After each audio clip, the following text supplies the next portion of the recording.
लोकतंत्र का इस्तेमाल करते हुए लोकतंत्र को ध्वस्त ही नहीं किया जा रहा, लोकतंत्र पे प्रहार ही नहीं हो रहा, लोकतंत्र का कत्ल हो रहा है। सत्यपाल मलिक जी इन्होंने गवर्नर बनाए, अगर गवर्नर के गरिमा रखते हुए उन्होंने उस दौरान वो बात का जिक्र नहीं किया जिसका उन्होंने बाद में किया,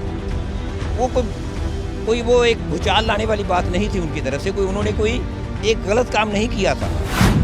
गांधी जी को पार्लियामेंट में अगर उन्होंने बात कहनी चाहिए, चार मंत्री खड़े होकर उनको वहाँ व्यवधान डाल रहे हैं, पार्लियामेंट चलने नहीं दे रहे, आवाज़ से सब लोग बोल रहे हैं कि आप माफ़ी मांगो। आपने बाहर क्या कहा?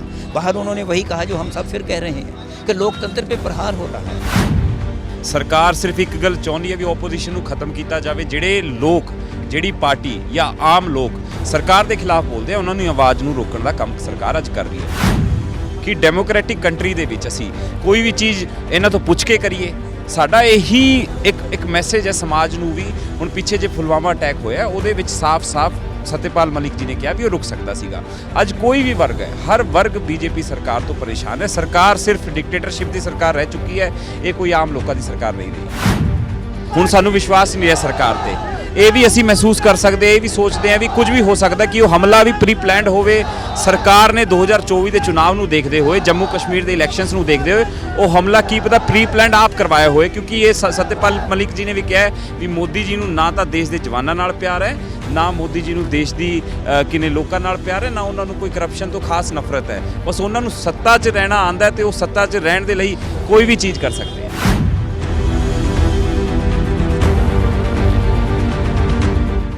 पंजाबी लोक चैनल के नाल तुसीं जुड़े हो। मैं तुहाडे नाल जगसीर सिंह इस वक्त सैक्टर 35 ਦੇ ਵਿੱਚ मौजूद हाँ, जिथे कि चंडीगढ़ पंजाब ਦੇ ਵਿੱਚ जिन्हें लगातार प्रदर्शन किया जा रहा है कांग्रेस वालों, उस तरीके के नाल चंडीगढ़ प्रदेश कांग्रेस कमेटी वालों प्रदर्शन किया जा रहा है। राहुल गांधी होरां नूं जिहड़ा जो अयोग करार कर दिता गया उसनूं चलदियां होइयां लैके प्रदर्शन किया जा रहा है, जिस दे विच साफ तौर पर पवन कुमार बंसल पहुंचे हुए ने, प्रोटेस्ट कर रहे हैं। असीं उन्हां दे नाल गलबात करांगे, साबका केंद्रीय मंत्री ने, उन्होंने नाल समझण की कोशिश करांगे कि वो किवें देखते हैं सारियां चीज़ां नूं। पवन कुमार बंसल साडे नाल ने। बन रहा है, देश के हालात बनाए जा रहे हैं, वो बिल्कुल लोकतंत्र के विपरीत है। आज लोकतंत्र का इस्तेमाल करते हुए लोकतंत्र को ध्वस्त ही नहीं किया जा रहा, लोकतंत्र पे प्रहार ही नहीं हो रहा, लोकतंत्र का कत्ल हो रहा है। और वो आप रोज़ाना इस सरकार के एक काम नहीं 200 कामों से पता लगा सकते हैं। लोकतंत्र मेजॉरिटी से चलता है, वो हम मानते हैं, मेजॉरिटी इनका है, इनके पास इनका अधिकार है चलने का। लेकिन मेजॉरिटी का मतलब या लोकतंत्र का मतलब मेजॉरिटेरियनिज्म नहीं होता। आज मेजॉरिटेरियनिज्म है। मेजॉरिटेरियनिज्म यानी कि हम ये कहते हैं कि हम आ चुके हैं बहुमत में, सरकार हमारी है, इस कारण आपका सोचने का अधिकार नहीं, आपका कुछ कहने का अधिकार नहीं, वो सब अधिकार हमारे पास हैं। हम जो चाहते हैं, जो सोचते हैं वो सही है, हम जो चाहते हैं वो करना है वो ठीक है। और ये एक जगह आप देख रहे हैं, और उसका एक उदाहरण 2 दिन पहले का ही है। सत्यपाल मलिक जी इन्होंने गवर्नर बनाए, अगर गवर्नर के गरिमा रखते हुए उन्होंने उस दौरान वो बात का जिक्र नहीं किया जिसका उन्होंने बाद में किया, वो एक भूचाल लाने वाली बात नहीं थी उनकी तरफ से। उन्होंने कोई एक गलत काम नहीं किया था। मैं जानता हूँ बहुत केसेस में जिन्होंने बड़े बड़े अफसर जो रिटायर होने के बाद उन्होंने बड़ी बड़ी किताबें लिख दी, उन्होंने उस वक्त के शासकों के खिलाफ लिखा है, सभी के खिलाफ। और पंडित जवाहरलाल नेहरू तो कहते थे कि don't spare anyone Shankar, not even me. ये था उस वक्त का कि आप किसी को बख्शो नहीं, जो गलत है उसको गलत कहो, और मैं भी कहूँ तो मुझे कहो। आज उसके बिल्कुल विपरीत काम हो रहा है, लोकतंत्र ख़त्म किया जा रहा है। उस पर जो जैसे कि राहुल गांधी जी को पार्लियामेंट में अगर उन्होंने बात कहनी चाहिए, चार मंत्री खड़े होकर उनको वहाँ व्यवधान डाल रहे हैं, पार्लियामेंट चलने नहीं दे रहे, आवाज़ से सब लोग बोल रहे हैं कि आप माफ़ी मांगो। आपने बाहर क्या कहा? बाहर उन्होंने वही कहा जो हम सब फिर कह रहे हैं कि लोकतंत्र पे प्रहार हो रहा है। और यही राहुल गांधी जी ने 2.5 साल पहले भी इंग्लैंड में कहा था, वही बात फिर थी, बस इतने पे, क्योंकि उनको ये लग रहा था कि एक अनकम्फर्टेबल है उनके लिए ये बात, लोकतंत्र में उनका पार्लियामेंट में रहना उनके लिए ठीक नहीं, तो ये सब काम उस कारण हुए। तो ये एक उसका साथ साथ हिस्सा है। लेकिन रोजाना जैसे सत्यपाल मलिक जी का मैंने कहा, तो उनको नोटिस आ गया CBI का सिर्फ इसी बात पे कि उन्होंने कहा कि मेरे को लोग ये ऑफ़र कर, उनको नोटिस आ गया है। ये हालात अगर देश में आज हो गए हैं तो क्या ये लोकतांत्रिक का एक माहौल होता है वो है? सिर्फ शब्दों से लोकतंत्र नहीं बनता, एक ही भावनाओं से बनता है। उसकी जो परंपराएं होती हैं, रिवायतें होती हैं, उनसे बनता है। वो सब आप ख़त्म हो रहा है। तो इस पर जो प्रहार हुए हैं उसके लिए हमने जगह जगह ऊपर ऑल इंडिया कांग्रेस कमेटी ने कह के रखा है कि सभी जगह अलग अलग समय पे राहुल गांधी जी की यात्रा के बाद हो रहे हैं, तो उनका एक आज चंडीगढ़ के कांग्रेस ने यहाँ किया। ਇਸ ਤਰੀਕੇ ਦੇ ਨਾਲ ਉਹਨਾਂ ਨੇ ਘਰ ਖਾਲੀ ਕੀਤਾ, ਕਾਫੀ ਸਮੇਂ ਤੋਂ ਉੱਥੇ ਰਹਿ ਰਹੇ ਸੀਗੇ, ਤਾਂ ਕਈ ਲੀਡਰਾਂ ਨੇ ਇਹ ਵੀ ਕਿਹਾ ਕਿ ਤੁਸੀਂ ਸਾਡੇ ਘਰ ਵੀ ਆ ਸਕਦੇ ਹੋ ਅਜਿਹਾ ਜਿਹੜਾ ਦੇਖਣ, ਪਰ ਉਹਨਾਂ ਦੇ ਕੋਲ ਹਜੇ 30 ਦਿਨਾਂ ਦਾ ਸਮਾਂ ਵੀ ਹੈਗਾ। ਕੀ ਲੱਗਦਾ ਫਿਰ ਤੋਂ ਕੋਰਟਾਂ ਦੇ ਵਿੱਚ ਜਾ ਕੇ ਉਹ ਲੜਾਈ ਲੜੀ ਜਾ ਸਕਦੀ? ਕੋਰਟਾਂ ਦੇ ਵਿੱਚ ਤਾਂ ਲੜਾਈ ਲੜਦੀ ਜਾਏਗੀ, ਚਲੀ ਜਾ ਰਹੀ ਹੈ। ਉਹ ਇੱਕ ਹੋਰ ਗੱਲ ਹੈ, ਇਹ ਤਾਂ ਇੱਕ 30 ਦਿਨਾਂ ਦਾ ਟਾਈਮ ਦਿੱਤਾ ਸੀ ਲੋਕ ਸਭਾ ਸੈਕਟਰੀਏਟ ਨੇ ਉਹਨਾਂ ਨੂੰ ਮਕਾਨ ਖਾਲੀ ਕਰਨ ਦਾ, ਉਹਨਾਂ ਨੇ ਖਾਲੀ ਕਰ ਦਿੱਤਾ। ਉਹ ਹੋਰ ਉਹਨਾਂ ਨੂੰ ਕਹਿ ਰਹੇ ਨੇ ਅੱਗੇ ਠਹਿਰੋ, ਗੱਲਾਂ ਹੋਰ ਲੱਗਦੀਆਂ ਨੇ। ਤੇ ਗੱਲ ਸਿਰਫ ਇਹ ਹੈ ਕਿ ਜਿਹੜੀ ਕੋਰਟ ਦੇ ਵਿੱਚ ਆਪਣੇ ਉਹਨਾਂ ਨੂੰ ਜੋ ਸਜ਼ਾ ਦਿੱਤੀ ਗਈ ਹੈ ਉਹਦੇ ਖਿਲਾਫ ਉਹਨਾਂ ਨੇ ਜੋ ਮੈਜਿਸਟ੍ਰੇਟ ਨੇ ਸਜ਼ਾ ਦਿੱਤੀ ਸੀ ਉਹਦੇ ਖਿਲਾਫ ਸੈਸ਼ਨ ਜੱਜ ਦੇ ਅਪੀਲ ਹੋਈ ਹੈ। ਸੈਸ਼ਨ ਜੱਜ ਨੇ ਉਹਨੂੰ ਬਰਖਾਸਤ ਕਰ ਦਿੱਤਾ ਹੈ। ਉਹਨਾਂ ਹਾਲੇ ਸਜ਼ਾ ਦਾ ਪਾਰਟ ਉਹਨਾਂ ਨੇ ਸੁਣਨਾ ਹੈ। ਉਸ ਤੋਂ ਬਾਅਦ ਸਾਡੇ ਕੋਲ ਰਾਸਤਾ ਹੋਏਗਾ ਹਾਈ ਕੋਰਟ ਦੇ ਵਿੱਚ ਜਾਣ ਦਾ। ਅਗਰ ਹਾਈ ਕੋਰਟ ਜੋ ਆਸ ਹੋਏਗੀ ਸਾਨੂੰ ਕਿ ਠੀਕ ਹੋਏਗਾ, ਇਹ ਗਲਤੀ ਜੋ ਇੱਥੇ ਹੋਈ ਹੈ ਉੱਥੇ ਨਹੀਂ ਹੋਏਗੀ, ਪਰ ਅਗਰ ਹੋਈ ਹੈ, ਅਗਰ ਸਪੋਜ਼ ਅੱਗੇ ਵੀ ਹੁੰਦੀ ਹੈ ਤਾਂ ਗਾਹਾਂ ਸੁਪਰੀਮ ਕੋਰਟ ਜਾਣ ਦਾ ਰਾਸਤਾ ਹੈ। ਉਹ ਇੱਕ ਹਾਲੇ ਉਹ ਰਾਸਤੇ ਇਹਨਾਂ ਨੇ ਸਰਕਾਰ ਨੇ ਉਹ ਨਹੀਂ ਬੰਦ ਕੀਤੇ। ਉਹ ਕਾਨੂੰਨ ਨਹੀਂ ਅਜਿਹਾ ਬਣਾਇਆ ਹਾਲੇ ਕਿ ਉਹ ਵੀ ਅੱਗੇ ਨੂੰ ਬੰਦ ਕਰ ਦੇਣ ਕਿ ਅਗਰ ਕੋਈ ਪੋਲੀਟੀਕਲ ਆਦਮੀ ਰਾਹੁਲ ਗਾਂਧੀ ਵਰਗਾ ਕੋਈ ਉੱਪਰ ਅੱਗੇ ਅਪੀਲ ਕਰਨਾ ਚਾਹੇ, ਅਪੀਲ ਨਹੀਂ ਕਰੇਗਾ, ਉੱਥੇ ਹੀ ਖਤਮ ਕਰ ਦੇਗਾ।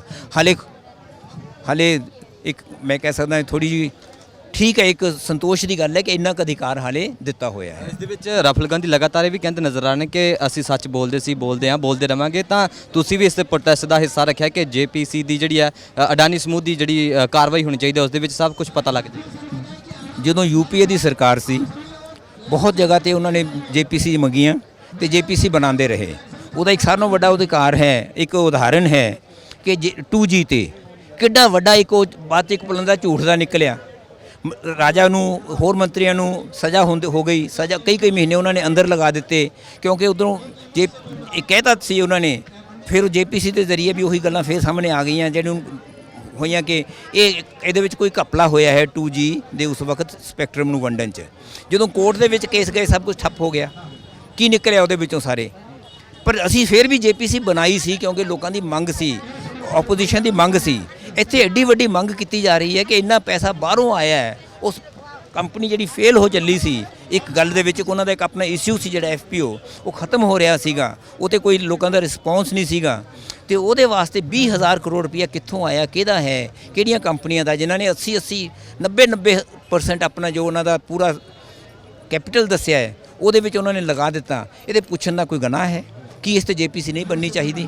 ਕਿਹੜੀ ਚੀਜ਼ ਤਾਂ ਅਗਰ ਤੁਸੀਂ ਇਤਿਹਾਸ ਦੇ ਵਿੱਚ ਚੱਕ ਕੇ ਦੇਖੋ, ਪਾਰਲੀਮੈਂਟ ਦੇ ਵਿੱਚ JPCs ਬਹੁਤ ਬਣੀਆਂ ਨੇ ਤੇ ਹਰ ਇੱਕ ਚੀਜ਼ ਦੇ ਵਿੱਚ ਪਾਰਲੀਮੈਂਟ ਦੇ ਵਿੱਚ ਚਰਚਾ ਹੁੰਦੀ ਹੈ। ਇੱਥੇ ਕਿਉਂ ਨਹੀਂ ਉਹ ਮੰਨੇ? ਸਿਰਫ ਇਸ ਕਾਰਨ ਨਹੀਂ ਮੰਨੇ ਕਿ ਅਗਰ JPC ਬਣ ਗਈ ਉਹਦੇ ਵਿੱਚ 2 3 4 5 ਜੋ ਵੀ ਆਪੋਜੀਸ਼ਨ ਦੇ ਮੈਂਬਰਸ ਹੋਣਗੇ ਸਵਾਲ ਕਰਨਗੇ, ਅਫਸਰਾਂ ਨੂੰ ਜਵਾਬ ਦੇਣਾ ਪਏਗਾ। RTI ਵਿੱਚ ਤਾਂ ਕਹਿ ਦਿੰਦੇ ਨੇ ਅਸੀਂ ਜਵਾਬ ਨਹੀਂ ਦੇ ਸਕਦੇ।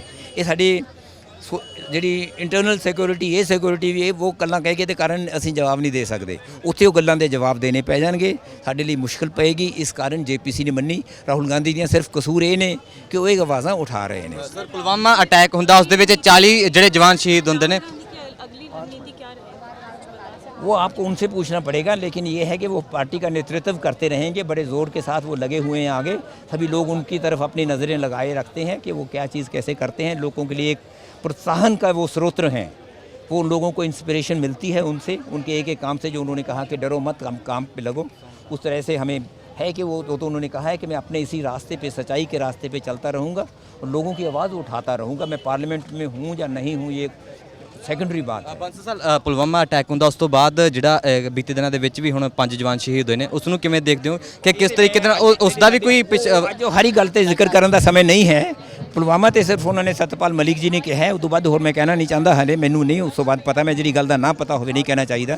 ਦੂਜਾ ਤਾਂ ਜਿਹੜੇ 4 ਸਾਡੇ ਇੱਥੋਂ ਦੇ ਸ਼ਹੀਦ ਹੋਏ ਨੇ ਉਹਨਾਂ ਦੇ ਪ੍ਰਤੀ ਤਾਂ ਮੈਂ ਆਪਣੀ ਇੱਕ ਕੰਡੋਲੈਂਸਿਸ ਪੇਸ਼ ਕਰਦਾ ਹੋਇਆ ਕਿ ਨੌਜਵਾਨ ਲੋਕ ਉਹ ਵਿਚਾਰੇ ਜਿਨ੍ਹਾਂ ਦੇ 2-2 ਸਾਲਾਂ ਦੇ ਬੱਚੇ ਨੇ ਜਿਹੜੇ ਉਹ ਉੱਥੇ ਸ਼ਹੀਦ ਹੋ ਗਏ, ਉਹਨਾਂ ਨੂੰ ਸਰਕਾਰ ਨੂੰ ਹਰ ਗੱਲੋਂ ਵੱਧ ਤੋਂ ਵੱਧ ਪਰਿਵਾਰ ਨੂੰ ਇੱਕ ਕੰਪਨਸੇਸ਼ਨ ਦੇਣ ਦੇ ਵਾਸਤੇ ਕੰਮ ਕਰਨਾ ਚਾਹੀਦਾ ਹੈ। ਬਹੁਤ ਸ਼ੁਕਰੀਆ। ਪਵਨ ਕੁਮਾਰ ਬੰਸਲ ਸਾਡੇ ਨਾਲ ਸੀਗੇ ਤਾਂ ਸਾਫ਼ ਤੌਰ ਤੇ ਇਹਨਾਂ ਨੇ ਕਿਸ ਤਰੀਕੇ ਦੇ ਨਾਲ ਸਵਾਲ ਚੁੱਕੇ ਨੇ ਕਿ ਇਸ ਤਰੀਕੇ ਦੇ ਨਾਲ ਨਹੀਂ ਹੋਣਾ ਚਾਹੀਦਾ। ਤਾਂ ਇੱਥੇ ਤਮਾਮ ਕਾਂਗਰਸੀ ਵਰਕਰ ਜਿਹੜੇ ਪ੍ਰਦਰਸ਼ਨ ਕਰਦੇ ਨਜ਼ਰ ਆ ਰਹੇ ਸੀਗੇ, ਤਾਂ ਇੱਥੇ ਇਹ ਕਿਹਾ ਜਾ ਰਿਹਾ ਸੀਗਾ ਜੋ ਰਾਹੁਲ ਗਾਂਧੀ ਹੋਰਾਂ ਨੂੰ ਅਯੋਗ ਕੀਤਾ ਸੀਗਾ ਉਸ ਦੇ ਚੱਲਦਿਆਂ ਹੋਏ ਤਾਂ ਇੱਥੇ ਜਿਹੜੇ ਪ੍ਰਦਰਸ਼ਨ ਕਰ ਰਹੇ ਸੀਗੇ।